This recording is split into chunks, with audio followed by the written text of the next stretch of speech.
مالک پاک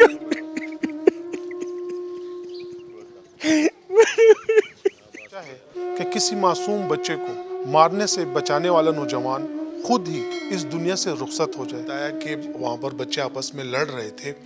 کس وجہ پہ لڑ رہے تھے؟ اب تک کی تفتیش میں کیا بات سامنے آئی؟ جوڑاگان پکی دی ڈبے پکی دی کټول دي څونه د پلاني چې د کټولو موږ وزیر اعلی ته و چې ته خو خوبونه کې هلته کې ناست یې ته د دې خپلې علاقې او د دې پېښور د دې فقیر آباد تپوس وکړه چې دا فقیر آباد مخکې څنګه او اوس څنګه دی. بسم اللہ الرحمن الرحیم. میں ہوں احسان اوان اور آپ دیکھ رہے ہیں آج ڈیجیٹل. ناظرین، کیا آپ نے کبھی سوچا ہے کہ کسی معصوم بچے کو مارنے سے بچانے والا نوجوان خود ہی اس دنیا سے رخصت ہو جائے؟ جی ہاں، ایسا ہی ایک واقعہ فقیر آباد کے علاقے میں پیش آیا، جہاں پر شیر فروش نوجوان جو انڈے لڑانے والے بچے کو مسلح افراد مار رہے تھے انہیں منع کیا تو اس دوران جھگڑے کے نتیجے میں اندھا دھند فائرنگ ہو گئی. اس فائرنگ کے نتیجے میں وہی شیر فروش نوجوان اپنی جان کی بازی ہار گیا، جبکہ اس فائرنگ کی زد میں آ کر 3 افراد بھی شدید زخمی ہوئے. یہ واقعہ کیسے رونما ہوا؟ اصل حقائق کیا ہیں؟ بات اس حد تک کیوں پہنچی؟ یہ تمام ڈیٹیل میں اپنی اس رپورٹ میں آپ کو دکھاؤں گا. ہم ورثاء سے بھی بات کریں گے اور پولیس آفیشیل کا موقف بھی لیں گے، تو ہمارے ساتھ ہی رہیے.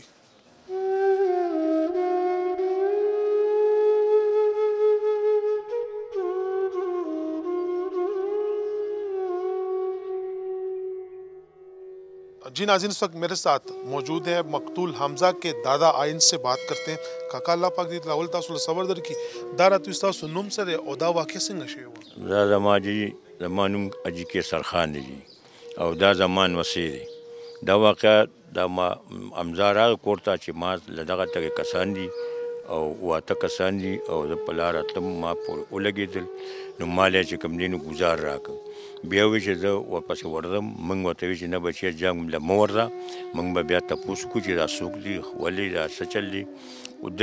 د بیا هم وی چې موږ ورته بیا هم مه ورځه، بیا موږ ورته وی بیا هم موږ ورته وی بیا هم مه ورځه. خو دوی بس پرې باندې مړ کړي، خو زه ورځم. د دې نه منډه کړه چې منډه کړه موږ دغه لارې په لږ دغلته ولاړو او دې کې چې کوم دی نو چې دې خوا لاړو نو ډزې وشوې. ډزې وشو بیا موږ ولاړو. مې دی چې دغه بیا موږ پسې یو هلک راغی چې راشه دغلته یو هلک پروت دی، تاسو ګورئ دا څوک دی. چې موږ ورغو نو هغه حمزه و. نو حمزه موږ روچت کړلو او موږ هسپتال ته په رشکه کې واچولو، رشکه کې یوړو او بیا نه تر اوسه پورې هېڅ کاروایي ونه شوه، نه بې ګناه 23 کالو ماشوم. مر وجه خلک وایي چې دا ماشوم هګۍ خرڅولي نو دې هلکانو هغه ته څه ګزار وکړو یا ورته ګوله لته ورکړه. نو ده ورته وایي چې دا خو ماشوم دی، ولې لته ورکوې؟ نو دې په ساتکه سره ونو او دې ته یې وایي چې ستا پکې څه کار دی، په دې ګزارونه وکړه وجه دغه ښېدلی شي. دا کوم خلک دي؟ دا هم ستاسو کور مالتیان دي؟ نه جي دا زموږ کور مالتیان نه دي. دا 2 نمبر خلک دي چې دا جومات چې دی د دې جومات شاته اوسېدله او بیا دلته بیا دا کاتې ګنده ګنده کاتې بیا کولې او دا لوفران دي. دغه بیا د مالي خلک پرې راغونډ شو. بیا د دې فقیر آباد سیچو پسې خلک لاړه، بیا د فقیر آباد کې سیچو راغه او په بېعزتۍ د دې ځای نه وشړل. د دوی خلک او دوی دغه لوپری کوي، هلکانې ټول دغه لوپری کوي. اوس بیا موږ پولیس ته خو نشو ویلی، ولې چې پولیس خو تاټي نه ده. تاټي خو زموږ وزیر اعلی دی. موږ وزیر اعلی ته وو چې دا پېښور زموږ څنګه ښار و او بیا دا پېښور نه دا فقیر آباد زموږ داسې فقیر آباد و چې موږ به د شپې په 12 بجې په سړکونو باندې ناست وو، ملاس به وو. په فقیر آباد کې چا دغه نه کول او نن سبا پکې داسې ټول څونه چې کوم دی نو که پلازې څونه جوړې شوي دي، په پلازو کې کنجر خلک دي، په پلازو کې ډمې دي، په پلازو کې اجراګان دي. موږ وزیر اعلی ته وو چې ته خو خوبونه کې هلته کې ناست یې، ته د دې خپلې علاقې او د دې پېښور د دې فقیر آباد تپوس وکړه چې دا فقیر آباد مخکې څنګه و او اوس څنګه دی. امنیت هم دا وایو او زموږ د علاقې که وزیر دی او که هر څه هغه ته هم دا وایو، خو خاص وزیر اعلی ته وایو چې وزیر اعلی زموږ مشر دی. ته مو وزیر اعلی ته وایو چې ته داسې تپوس وکړه چې د فقیر آباد کې مخکې څه کېږي اوس پکې څه کېږي. تاسو وایي چې فقیر آباد اوس پوره منځی نه دی؟ نه، پوره منځی بیخي نه دي. کم خانداني خلک چې دي او کم نایا خلک دی چې کوشش دا کوي او روزګان چې موږ د دې ځای نه لاړ شو. ما پسې بل نن 10 ورځې شو سړی راغی ما سره ناست و چې هغه دلته په 2 جریبه کې بنګله ده او علي جان نوم دی. ما ته یې ویل جي صاحب دلته خو ژوند ګران شو، موږ خو اسلام آباد ته بچي وینې ته نه وي ما ته چې بچو که تاسو ذهن ولاړ شئ خو زما د پلار نیکه کور دی دلته نشم پرېښودی خو بېګام راپسې چې راغی نو یجي صاحب دلته تا ته مانوي چې دلته کې اوسېدل په فقیر آباد کې اوسېدل یا د دلته فقیر آباد کې په فقیر آباد کې ډاکي کېږي په هغه کې ایس خرڅېږي په فقیر آباد کې ایس خلص کېږي جوړاګان پکې دي ډبې پکې دي ښځو چلولو والا په پلازو کې ټول دي څومره دا پلازي چې دی که ټولو ستا خو ماشاءالله عمر ښه ډېر دی څومره ګران دی چې کله یو ځوان زلمی ماشوم مړ شي او د هغه جنازه اوچتول نو که ما نه تپوس کوې نو ما نه مرګ پاکه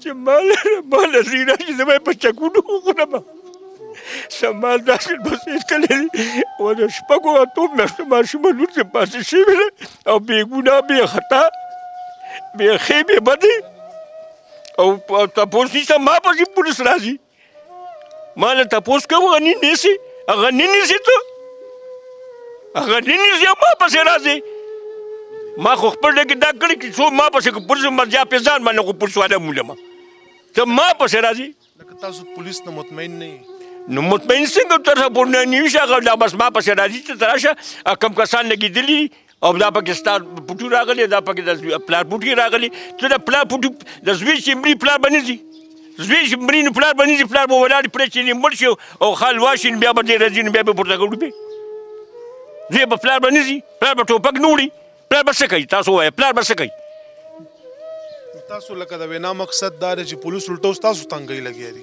لکه موږ تنګۍ نه خو موږ وایو چې تاسو وایي چې پلانکي کسان لګېدلي هغه وي چې دا پلانکو ډزو کې خو لارې لاروي هم لګېدلي او لګېدلي ده نو ته چې وایې چې دا دې کې دا پلانکي لګېدلي او پلانکي لګېدلي دی نو پلانکي خو چې چا ویشتي نو اول شو څه که نه په شکیل په دغه کې راغلی دی په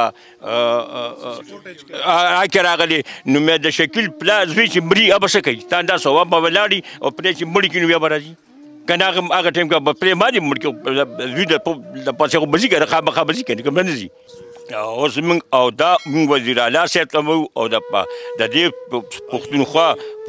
پښتونخوا ایجي ته وایو او د پښتونخوا پولیس ته وایو او د علاقې پولیس ته وایو چې د تانې ته چې د خدای خاطر وکړه دا ونیسئ تاسو که نه دا بدنام خلک دا لوفران خلک ولې نیسئ دا ونیسئ موږ دا مطالبه دی ونیسئ او که نه نیسئ نو بیا خو چې موږ څه کوو بیا به خامخا راوځي کلي به راوځي وطن به راوځي عوام به راوځي څه خو به کوي که نه بیا نو بیا خو به د دې ذموار حکومتي جی ناظرین جیسے کہ آپ نے اس بزرگ کی گفتگو سنی ان کا پشتوں میں یہی کہنا تھا کہ وقوع کے روز ان کا جو پوتا تھا جس کا نام حمزہ تھا وہ یہاں پر علاقے میں کچھ لوگ انڈے کے اوپر گیم کر رہے تھے انڈے لڑا رہے تھے اس دوران یہ جو ملزمان تھے انہوں نے اس انڈے فروش کو مارا اور اس پر تشدد کیا جس پر حمزہ نے اسے منع کیا اور اسے تشدد نہ کرنے کا کہا تو وہ مشتعل ہوئے اور حمزہ کو بھی انہوں نے الٹا مارا وہ پھر جب گھر آیا اپنے بڑوں کو بتایا تو دوبارہ جب یہ گلہ دینے گئے تو وہاں پر ملزمان نے اندھا دھند فائرنگ کی اور جس کے نتیجے میں شیر فروش حمزہ نوجوان جو تھا وہ زخم و کتاب نہ لاتے ہوئے جاں بحق ہوا اور اس فائرنگ میں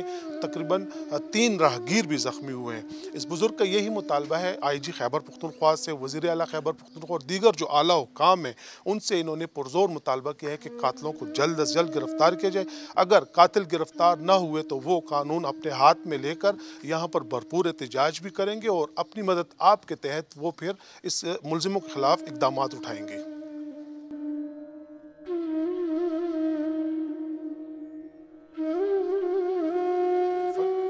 جی ناظرین اس وقت میرے ساتھ ڈی ایس پی فقیر آباد عمر افریدی موجود ہے آئے ان سے بات کرتے ہیں سر بہت شکریہ یہ بتائیے واقعہ کب پیش آیا تھا اور کیسے پیش آیا بسم اللہ الرحمن الرحیم یہ 7 مارچ کا وقوع ہے حمزہ مقتول اس نے افطاری اپنے گھر میں کی افطاری کے بعد وہ اس کا دودھ فروش کا دکان ہے تو اپنی دکان جا رہا تھا جون ہے جب وقوع پہ پہنچا تو وہاں پہ تقریباً کچھ 10-12 چھوٹے بچے تھے ان کے آپس میں لڑائی ہو رہی تھی تو بیچ میں ان کی بھی ان کے بڑے کود پڑے تو بڑوں کے آپس میں وہ مماری ہو گئی تو مماری کے نتیجے میں فائر ہوئی اور فائر کے نتیجے میں یہ لگ گیا جیسے کہ آپ نے بتایا کہ وہاں پر بچے آپس میں لڑ رہے تھے کس وجہ پہ لڑ رہے تھے اب تک کی تفتیش میں کیا بات سامنے آئی ہے सुनने में ये आ रहा है और इनके इन्हीं शाहिदीन भी है कि बच्चों वो आपस में अंडे लड़ा रहे थे, तो अंडे लड़ाने पे इसकी लड़ाई हो गई। जैसे कि आप कई थानों में ऐसे चोज रहे हैं, अभी आप डीएसपी हैं, आपने ऐसा वक़ुआ पहले कभी देखा है कि एक अंडे लड़ाने के ऊपर झगड़ा हो और फिर एक खूबसूरत खुबरू नौजवान जो है वो कत्ल हो जाए? रमज़ान मुबारक का महीने में तो हमारी बदकिस्मती की जो ही रमज़ान का मुबारक महीना आता है तो हम आपस में वो मामूली सी बातों पे मुआशरे के जितने भी लोग हैं ज़्यादातर तो वो आपस में लड़ते हैं, छोटी छोटी बातें वो अना का मसला बना के तो लड़ते हैं आपस में और बात कत्ल मुकातले तक पहुँची। तो अक्सर ये रमज़ान में इस तरह के वक़ुए मिलते हैं और वक़ुए हो जाते हैं। जो मुलज़िमान हैं उनकी शनाख्त हो गई है? कोई अभी तक कोई गिरफ्तारी अमल में लाई गई? बिल्कुल, क्राइम सीन के बाद हमने फ़ौरन सीसीटीवी फुटेज चेक की। सीसीटीवी फुटेज हमें बिल्कुल क्लियर मिली, उसमें तमाम मुलज़िमान की शनाख्त हो गई और पुलिस इसके पीछे लगी। इंशाल्लाह जल्द इनको हम गिरफ़्तार करेंगे। हमारी वर्षा से अब बात हो रही थी, पुलिस से काफ़ी उनका गिला है, काफ़ी शिकवे हैं कि फ़कीराबाद डिवीज़न में काफ़ी जराइम हो रहे हैं, कत्ल वारदातें हो रही हैं। दूसरी बात, ये जो मुलज़िमान हैं उनको कहते हैं कि अहलियान इलाका और फिर पुलिस ने इलाका बदर किया था, लेकिन ये लड़के जो थे, ये मुलज़िमान थे, ये फिर भी यहाँ पर आते थे और लोगों से लड़ते झगड़ते थे। इस बात में कितनी हकीकत है? ये आपका एक बुनियादी सवाल है। पुलिस और मुद्दई का ताल्लुक़ इस तरह होता है, जब भी कोई वक़ुआ हो जाता है तो उसमें इब्तिदाई तौर पर वाक़ई मुद्दायान वो नाराज़ हो जाते हैं, उसकी तहफ़्फ़ुज़ात होते हैं कि पुलिस सही तरीके से काम नहीं कर रही है और चापे नहीं लगाते।